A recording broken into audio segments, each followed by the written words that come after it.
kali ini kita akan belajar mengenai analisis menggunakan instrumen kromatografi cair kinerja tinggi. Prinsip dari instrumen ini yaitu absorpsi dan partisi, di mana instrumen ini biasa digunakan untuk pemisahan suatu senyawa atau menguji kemurnian dari suatu senyawa.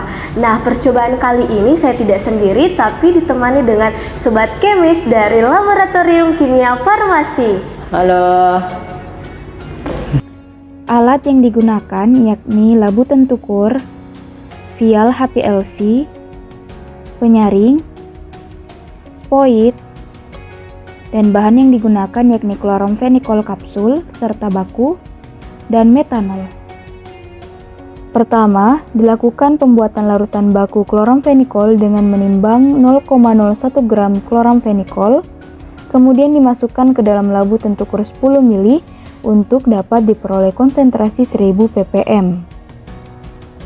Kemudian dilarutkan menggunakan metanol dan dicukupkan hingga batas labu tentukur. Kemudian dihomogenkan.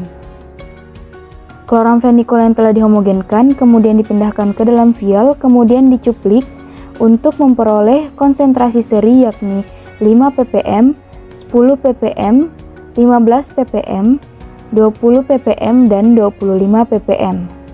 Kemudian masing-masing labu dicukupkan dengan menggunakan metanol.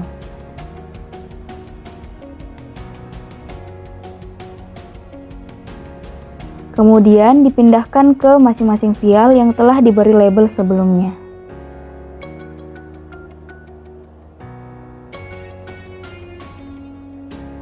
Selanjutnya, pembuatan larutan sampel. Pertama, sampel dikeluarkan dari kapsul, kemudian ditimbang. Untuk diperoleh keseragaman sediaan, maka ditimbang 10 kapsul, kemudian digerus hingga homogen. Kemudian, sampel ditimbang kembali sebanyak 0,1 gram. Sampel kemudian dimasukkan ke dalam labu tentukur 10 ml, untuk diperoleh konsentrasi sebesar 1% dalam 10 ml. Sampel kemudian dilarutkan menggunakan metanol dan dicukupkan hingga batas labu tentukur. Sampel yang telah siap kemudian dipindahkan ke dalam vial.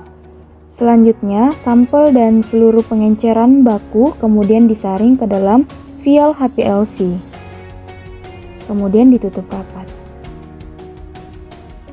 Sampel dan pengenceran yang telah siap kemudian dimasukkan ke dalam autosampler dan siap untuk dianalisis menggunakan HPLC. Pertama, alat HPLC dinyalakan dan kemudian memastikan bahwa kondisi alat yang digunakan berada dalam keadaan yang baik. Setelah HPLC dinyalakan, pertama melakukan preparasi dengan menetapkan pertama yakni metode aliran tetap pada laju alir sebesar 1 ml per menit. Kemudian, pompa dijalankan dan fase gerak diatur pada perbandingan metanol banding aquabides dengan perbandingan 70:30 dan dibiarkan mengalir selama 30 menit sampai diperoleh garis alas yang datar pada monitor yang menandakan sistem tersebut telah stabil.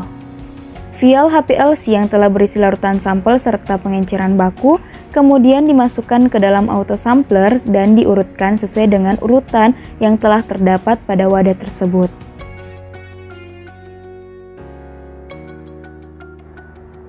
Sampel kloromfenikol kemudian dianalisis menggunakan software yang telah terhubung dengan komputer.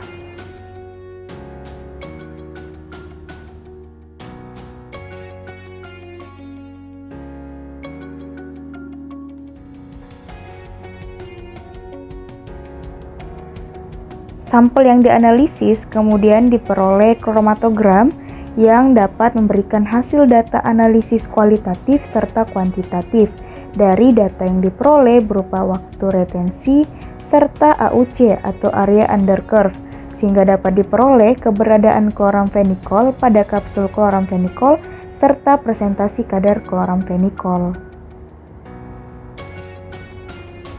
Data yang telah diperoleh kemudian disimpan pada folder yang kemudian diberi judul kloromfenikol.